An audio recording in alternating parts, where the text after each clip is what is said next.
now have a couple of representatives of the Orion Township Public Library with us. We have Chase McMunn, who's the director, and Paige, what's your last name? Greer. Greer. Yes. And what is you're new at the library, relatively, I've been right?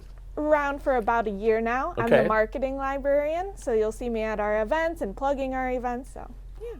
Awesome. So much going on at the library. Yeah. I took part in a fun little event. I don't know if you ever did anything like this before, but I was contacted by a woman who had written a play, and she was part of a writer's group, and she asked for some people to help play the characters in the play, and they did their first table read at the library, and there was a live audience, and it was a lot of fun. Were you there for that? Did you see that at all? I was not there for that, no. Oh yeah, so that was something different, and that was a lot of fun. And this past Saturday was one of my favorite events that I covered. You'll see some video come up on the screen here in a bit.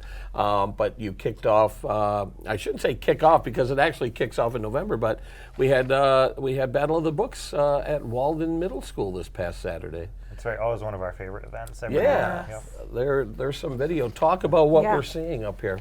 Yeah, so essentially, starting in November, like you said, fifth graders from around in all schools through Orion Township are invited, and kids form teams of 4 or 5 kids, and they have 5 books to read.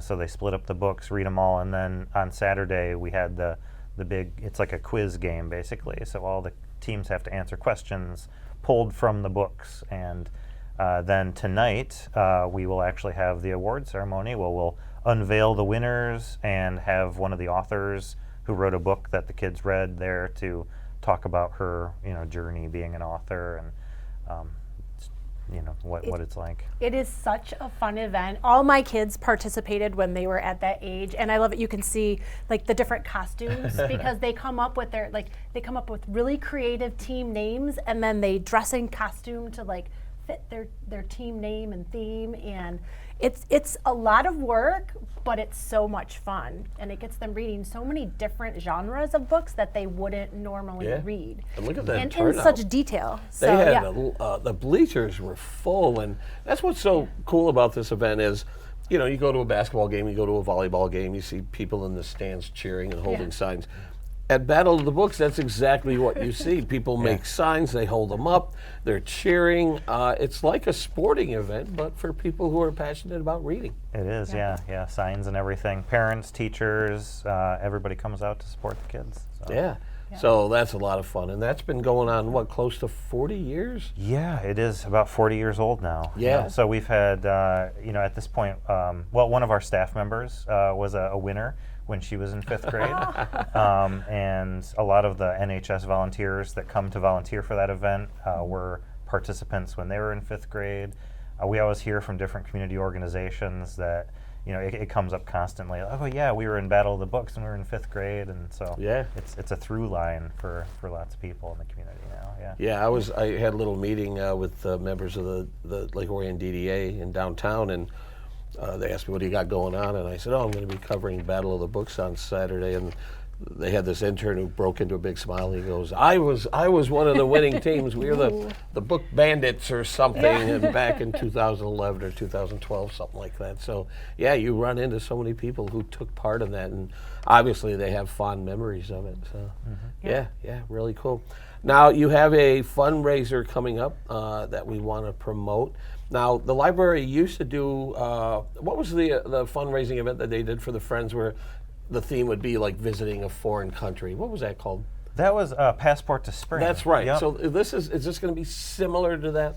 It's a little different, yeah. So the Passport to Spring, that was a group, our Friends of the Library group specifically used to plan that one. So this one, they're still partnering with us on this, but for this one, we wanted to almost have like a taste of Orion was kind of the concept we started with.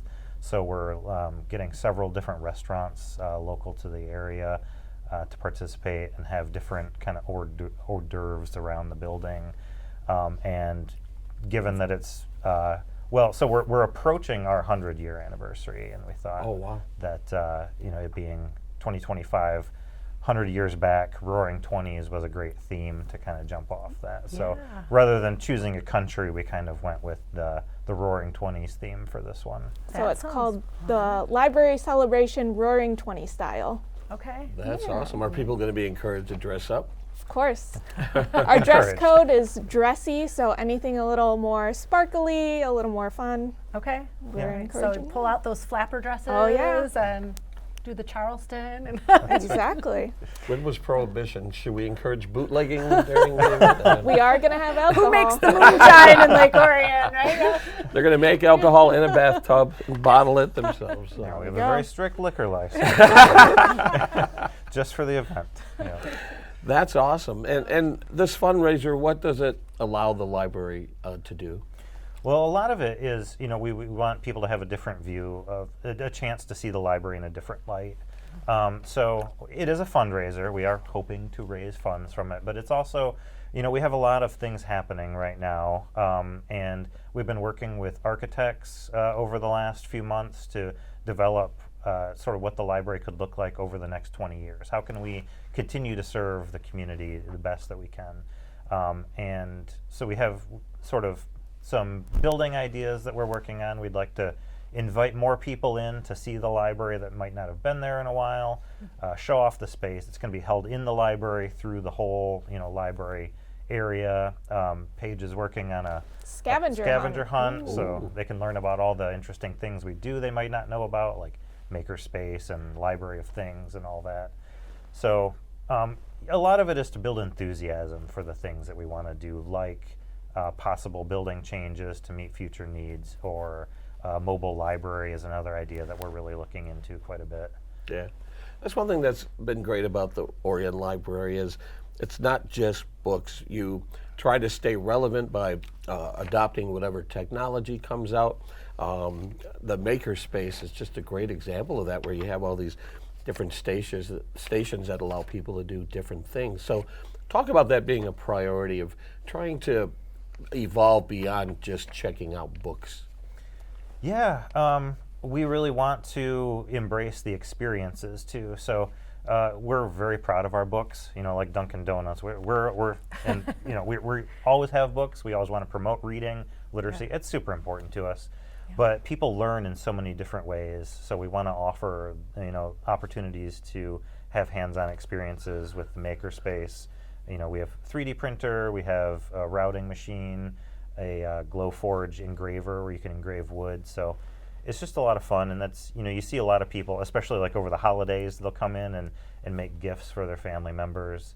So that's just one way that we offer those sort of hands-on experiences in a kind of setting where people can learn. And I will say, I am actually grateful that books is still a priority, because in this day of technology and everybody loves their Kindles and reading online, I don't like that. I actually like a nice paper book, and to sit and being able to open it. And so I love it that I can go to the library and borrow a book, as opposed to having to spend hundreds of dollars to get to read the books that I'd like to. So. Yeah. Paige No, there's recently something we send an email out every year talking about how much people use the library. If Right, that's our You Saved email. So it'll tell you how much you saved on print books, as well as our digital resources, so our audiobooks, ebooks, movies you can watch, streaming.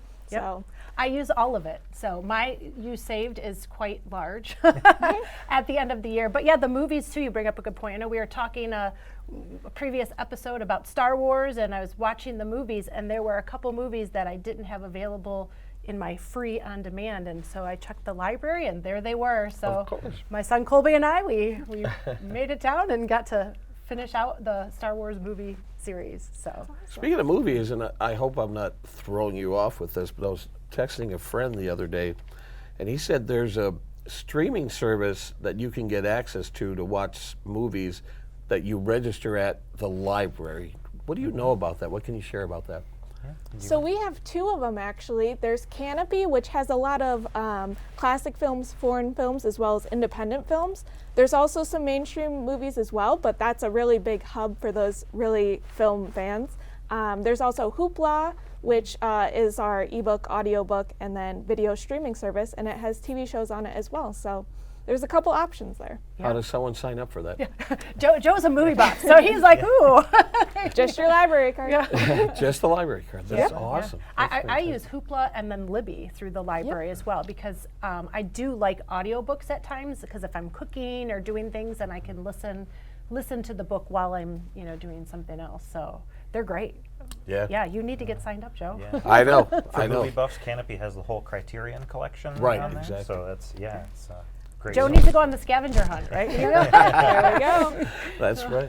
One of your librarians, Dan Major, he comes in about once a month and does a podcast here at ONTV and talks about all the great things happening at the library. And he did one episode that kind of threw me off because he comes in, he records it, he leaves. I take the audio file, I process it, we upload it to SoundCloud. Well, I tend to listen to the podcast just to get an idea of what it's about. And I hear a man and a woman having a conversation, and I didn't recognize the voices. And so I send an email to Dan, and I said, I didn't know you had guests on today. You got to give me their information so I can list them. And he says, no, that was AI. And I'm like, what are you talking about? And he said, we started off the podcast with an AI conversation that sounded so real. And apparently I didn't listen long enough to realize when he came back and said that was AI.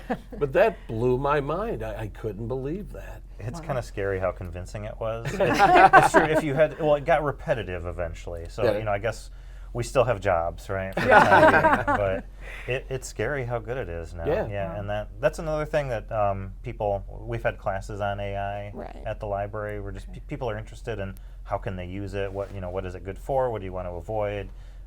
And then in the library world, it always comes down to like copyright and stuff too. Right. There's a lot of thorny legal issues around AI that is far above the library's pay grade to address.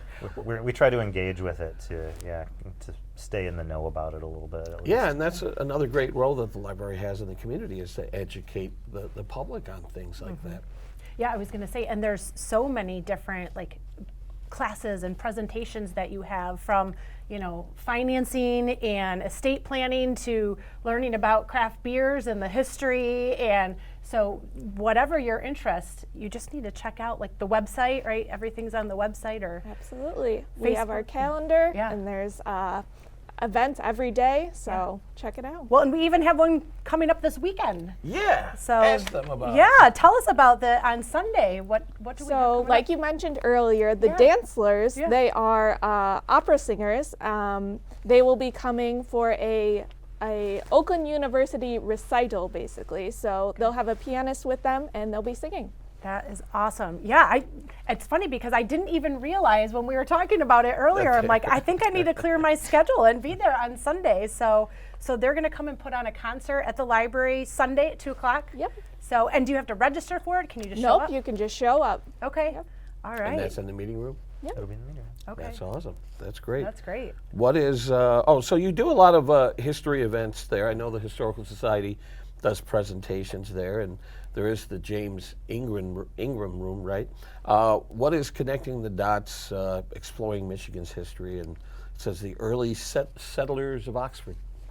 So this upcoming Historical Society program is about Oxford and all the different historical events that have happened throughout the years.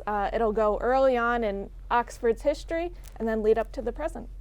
That's Okay. awesome. And that's Monday this evening. Monday. It's 7 p.m. So if you're one who doesn't partake in a pub crawl on St. Patrick's Day, this might be right up your alley, right? This might be something that you're interested in. Yeah, You'll feel definitely. better Something the for next day. something for everyone. You will feel better, and you won't have to call in, right? There we go. That's right.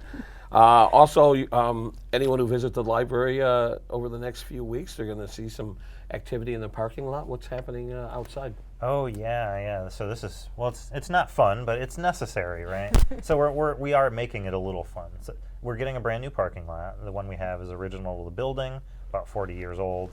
So it was just absolutely time to replace it. If you have been there lately, we have some potholes that we're trying to patch up just to keep it till we can replace it.